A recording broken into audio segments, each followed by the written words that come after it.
Auto insurance can all seem the same until it comes time to use it. So don't get stuck paying more for less coverage. Switch to USAA Auto Insurance and you could start saving money in no time. Get a quote today. Restrictions apply. USAA. 1, 2, 3, 4. The Brutally Delicious Podcast. The Brutally Delicious Podcast. The Brutally Delicious Podcast. The Brutally Delicious Podcast. Hello. How are you? Oh, quite good, thank you. What about you? I'm doing well. I'm Bruce. That's my partner, Dark. How's it going, bud? Hi. Nice to meet you guys. Nice to meet You you as too. well. Where are you guys located? I think I probably should know that, but Italy. Come on. Well, it's not so far from Venice. I knew it was Italy. I just didn't know where. Yeah, exactly. From the northern, eastern part of Italy. Yeah. Nice. Well, I'm glad you took the time to join us. I appreciate it. Thank you, man. We Thank can you. just actually, I'm going to flip the script here. Dark, I know you just reviewed this record Oh, yeah. and you absolutely loved it, so I'm going to let you Oh, yeah. take the lead on this one. Sure. So, you guys have a new album coming out a couple weeks, right? Is it like April 25th or something, or am I way off? April 11th. Okay, 2 weeks. Reader of the Runes, Luna, right? Yeah, and that is the third Reader of the Runes, right? Exactly. Okay, so can you tell us, is this part of a story, or is it just a cool title? What you got there? Well, this is the third and final part of a concept trilogy that we started in 2019 with the first Reader of the Runes, Divination. And that, there was also part 2 in 2023, I think. And it was called Reader of the Runes Rapture. So yeah, basically this is the third part of what we considered our concept album, but we couldn't fit it into one album, so we had to make 3 in order to go through the whole history, the whole story, and develop it as it was originally in our heads. So yeah, finally part 3. We're coming to the end of this long story, and Was this a long story? You said it's a long story. Was this a story you had written out ahead of time and then broke it down into 3 parts, or how did that work out? Were you writing each part for each record? Yeah. Actually, we had the main idea in 2018. Basically, we've always wanted to make a concept album, but we were never able to do such a thing. I mean, we made an album called The Scythe in 2007, but it was more like a theme-driven album more than a real concept, So we've always been fans and fascinated by King Diamond and those great albums of the past, like Crimson Idol by Wasp or Streets by Sabotage, where you had that great story that went together with the music and these great operas, in the end. So we've always wanted to kind of try ourselves to do something like that, but we never had the right idea, so we let it go. But it was 2018. We were on a flight to South America, so it was a very long flight. And me and Aidan, the guitar player, were talking about the upcoming album. Do you have any ideas? We usually, talk about that stuff when we have long travels.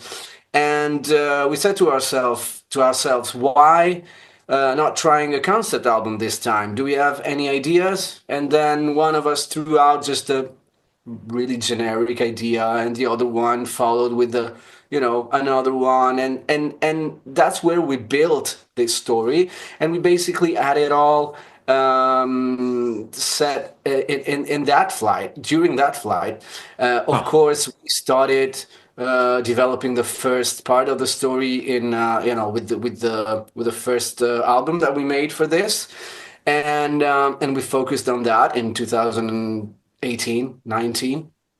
And then soon after that, the pandemic arrived.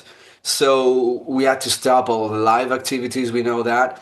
and we had all the time to focus on the story and on the songs. So we wrote all the songs and all the lyrics of part 2 and part 3 all together, and we had the chance to split the songs because we had them all. We had all the pre-productions, so we had the chance to split the ones that could go in part 2 and the ones that had to go on part 3 with a certain, clarity. And we had the chance to really set the right tone for the two albums with all the songs that we had. So basically, yeah, to answer your question, the main idea was there, and we had these two big moments where we developed it. You mentioned the Crimson Idol, and I think that's a shame that it's such an unrecognized record that kind of didn't do as well as I would have hoped. And boy, that's a great, great record. Yeah, that's one of the best records in history. For me, it's really one of those albums that when you listen to it, you're totally captured by it, by the music, by the lyrics. It has such a great story, such a great concept, how it is written, how it is developed. Yeah, that's totally I was awesome. fortunate enough to see them perform that with Frankie Banali on drums here in Richmond. I don't know. Wow. Yeah, 15, 20 years ago at a Wow. club here in Richmond. Then it was just fantastic with the screens and the whole deal. And it was, quite Wow. the experience. So speaking of that, then, when you're writing these songs and lyrics and dividing things up, are you thinking about what it's going to look like on stage as well? Like costumes and stage props and sets?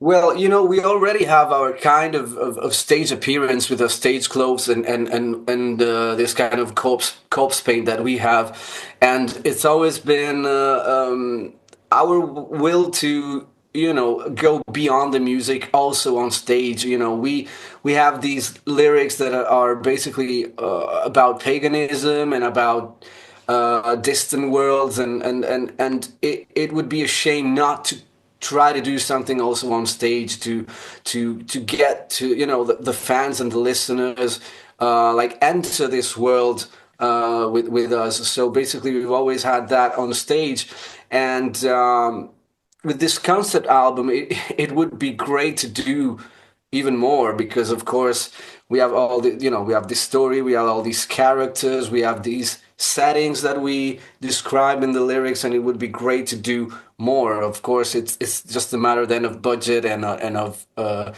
stage dimensions and all. But yeah, it would be great to extend the story also to the stages, of course. Fair enough. Dark? I can say to my new Samsung Galaxy S25 Ultra, hey, find a keto-friendly restaurant nearby and text it to Beth and Steve. And it does, without me lifting a finger. So I can get in more squats anywhere I can. 1, 2, 3. Will that be cash or credit? Credit. 4.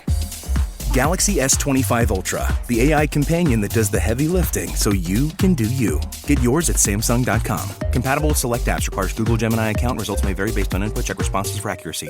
Yeah, so I guess sort of piggybacking off of that one, you also mentioned King Diamond, and when I think about Elvenking's music, because I've seen you guys live a few times, pretty impressive for someone in the States. I got to pat myself on the back there. King Diamond always had like the huge stair riser, like big stage setup. The times I've seen you were festivals and opening for Ailstorm last year. Okay. But still, like, you're the one with the horns, right? I am. Yeah. Okay. Sorry. I think you guys, did a pretty great effort at like bringing this sort of style to life. But are we ever going to see like, headlining stuff with, great stage in the US or Europe or where festivals? Tell me. Well, actually, we are, in our plans, there's more United States, of course. Yeah. So, I mean, we just signed with a booking agency located in the States, so we definitely will do something more there, probably next year. And to tell you the truth, I don't know if there will be any headlining shows or if there will be support slots, but I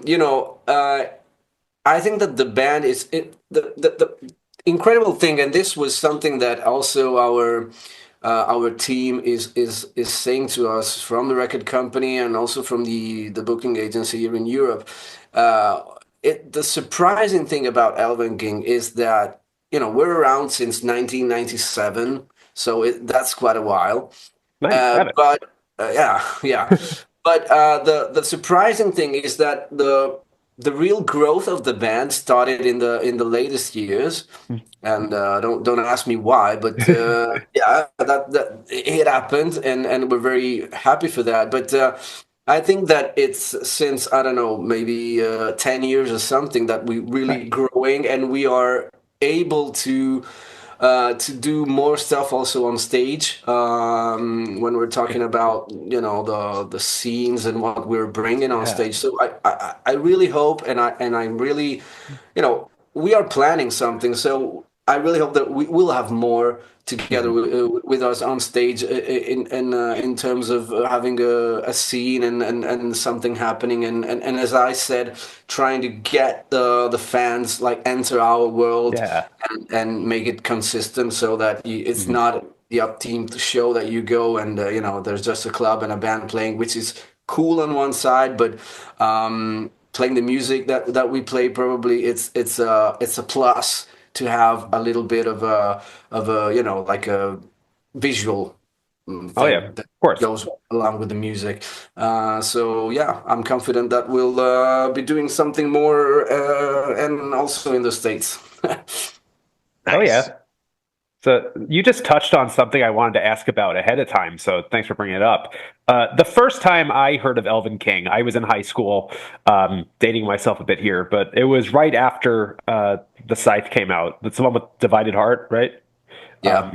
And it seems like the first, like after that, like when I really started hearing people talk about you was after the Pagan Manifesto and the first, Jesus Christ, the concept, the one with the silver seal and divination. And the Reader of the Runes divination. Yeah. thank you. Sorry, I forgot the beginning title of that. Yeah, So, what was your first album? Like 2001, but you said you formed in 97?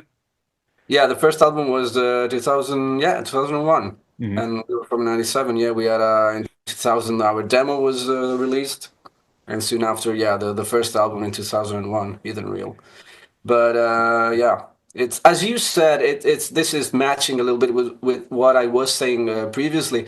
It's with the Pagan Manifesto, so that really things started to grow, for Elvenking. Also because I think that with our previous albums, like with The Scythe, with Red Silent Tides, we kind of explored different things with our songwriting, and sometimes we went a bit too far. Yeah, and we didn't focus enough on our the soundscapes that makes Elvenking what it's known for. So probably that was one of the reasons. But since the Pagan Manifesto, we really focused on that, and I think that it people notice that, and it's cool. Well, I What's guess been like the- Go ahead. Sorry. I mean, I'll put it this way, probably better this way than not. Like I've heard of plenty of bands like staying on too long. Like I won't name anybody, but bands are like they should have retired 20 years ago. Where it sounds like you guys are in your prime, Hitting your stride. Yeah. Yeah, Yeah, not even hitting their stride, but they're still there. Go. Yeah, that's surprising. That's really surprising because for us, it wouldn't make sense if the that was the impression. I mean, if the impression was that we're a band that's around for many years and we're doing the same thing again and again, it wouldn't be us. And if we wouldn't be able to like get out of that circle, we would just stop. And that's what was one of the things that we talked about before the Pagan Manifesto. We said to ourselves, if we're not able to focus on our soundscape and cast it in stone, then it's better if just disband Elvenking. There's no reason to go on like this. So yeah, I totally agree with you. Well, What has interestingly been the- enough, Sorry. No, go ahead. so the first song on the new one, that's interesting that you say that. Season of the Owl, I think it's called. Yeah. I say as I clearly switched to my music library to make sure it was that. That one I heard, I'm like, this is a nice evolution for Elvenking. I don't think I think you guys clearly took some adventurous risks in songwriting. I definitely think it paid off. But you're saying that it was more streamlined over the last 10 years or so, or Yeah, sorry, I didn't get this last thing you said. that's, um, to me it seems like you took some risks, and I think Yeah, they yeah, worked. But yeah. So, but at the same time, I thought you were saying like you went too far in the early days.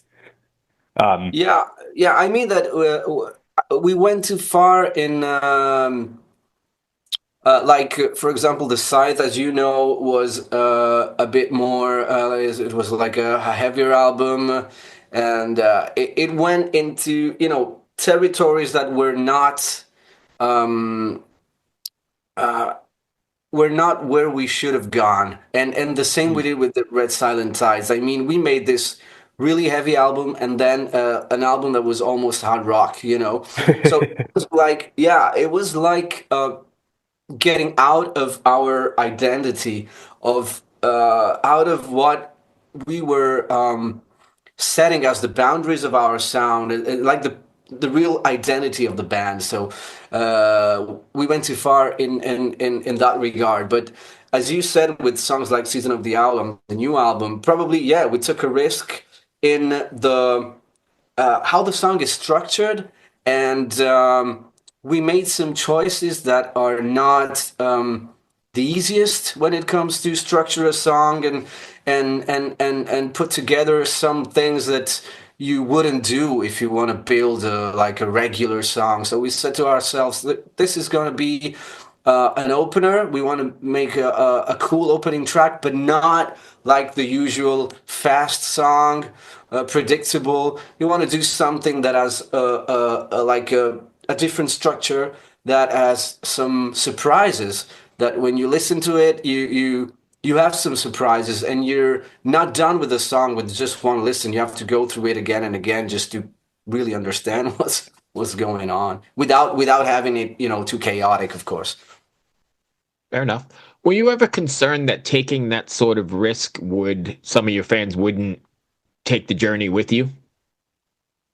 Well, yeah, and we noticed that in the past. I mean, we did it because on one side, we were living a moment where the folk metal scene was getting really popular, and there were a lot of bands jumping in, and we were about a bit sick of that. When the kind of the music you're doing, it's getting like so popular, and it's we were a bit sick of that, and we just tried to like distance ourselves a little bit from that, and we took a jump that was a bit too too far away from that probably, and but we didn't care at the time. We just said, okay, our fans will come with us if they really like us and understood who we are and how we write songs and blah blah. But of course, there were a lot of fans that didn't come with us at first.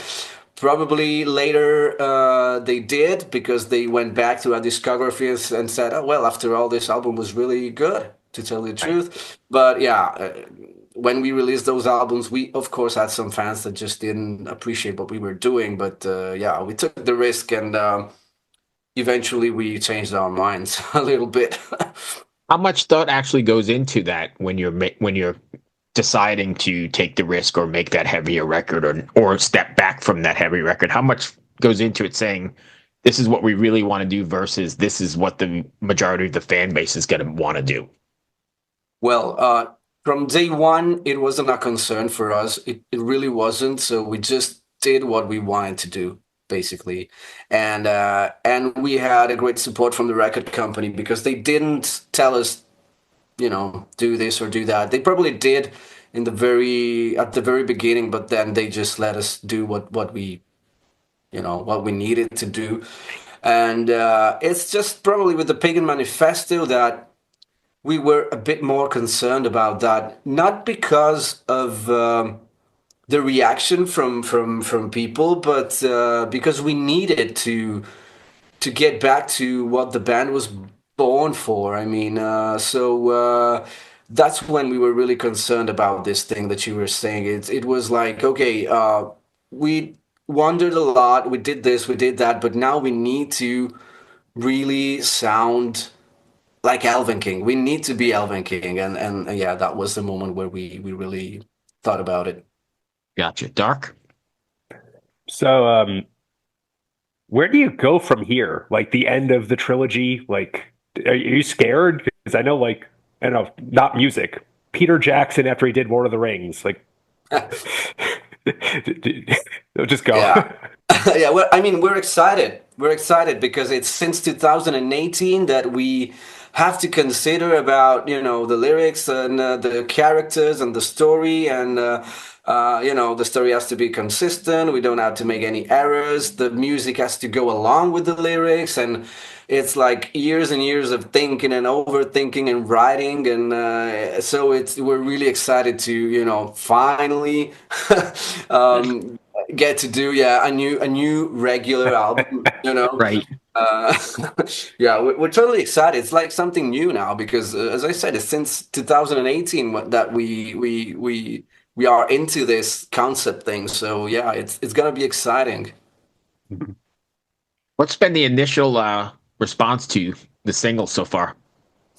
Really good, to tell you the truth, really good. And for example, the first single, we from the band, at least me and Aiden, we're not so sure about it because we thought that was the worst song of the of the album. What? Yeah, Throes of Atonement, and but the record company, and as you know now, we are working with Reaper Entertainment, so it's the first time we work with them, and we were talking with them one of the first meetings that we had, and they told us we as first single we absolutely have to go with Throes of Atonement, and we told them what the fuck.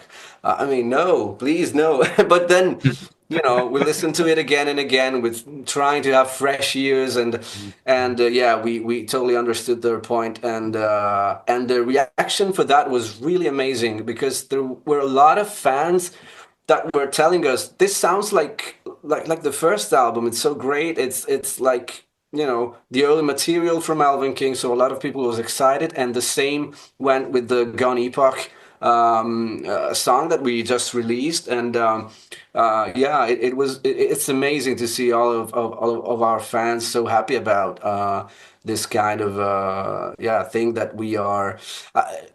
These songs, and there's the reason for that is also in the story, in the concept, the soundscapes of the soundscape of these songs is as it is also because of the story. But it's great to see that all of these fans are enjoying the fact that we are sounding like we were in the first album, or almost Right. like it. So it's nice.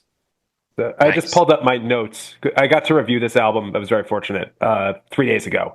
And what I usually do is I'll point out songs that I thought stood out. And Throes of Atonement is in here. So I'm just saying, as a fan. Cool. But I guess from there, but before we, Bruce might want to like wrap up a little bit. But what's the song you're most proud of then? Because if that was the one you thought was the worst.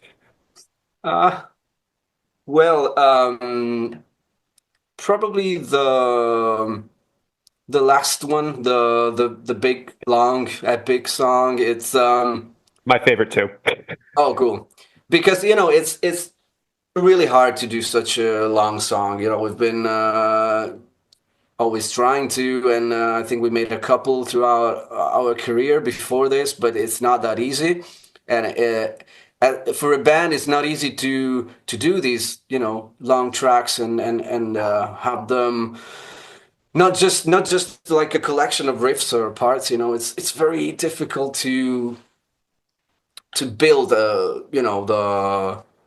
climax and to real go through an epic journey as Maiden did with their long songs like Rime of the Ancient Mariner, Seventh Son, and all these great masterpieces. So, but yeah, we just sat down and we said to ourselves, we really need a closure here for the trilogy. We need an epic song that can really span throughout all of the moods, the tones of the story, and yeah, so that's what we did, and we were lucky enough to make it, and yeah, that's probably one of the songs we're most proud of. It's difficult to keep people interested, I think, for that length of time. And I think you succeeded quite well in this song because I've listened to it as well. And I know in the attention span of, people have 30-second attention spans now. Oh, that was sort of another gamble and risk as well, right? Having somebody stay for the 11 minutes, but I had no problem going along with it. Cool. Thank you so much. I'm really happy to hear that. But yeah, as you say, it's so difficult to do that. Yeah, as you said, 30 seconds, and then people just, okay, next. Yeah. We know that, unfortunately. Like left or right or whatever, yeah. If I can just get one comment in on this one, because I think you guys killed it with this. A whole lot of 11-minute songs will just switch between heavy and then a soft acoustic passage, and then back to heavy, then soft acoustic.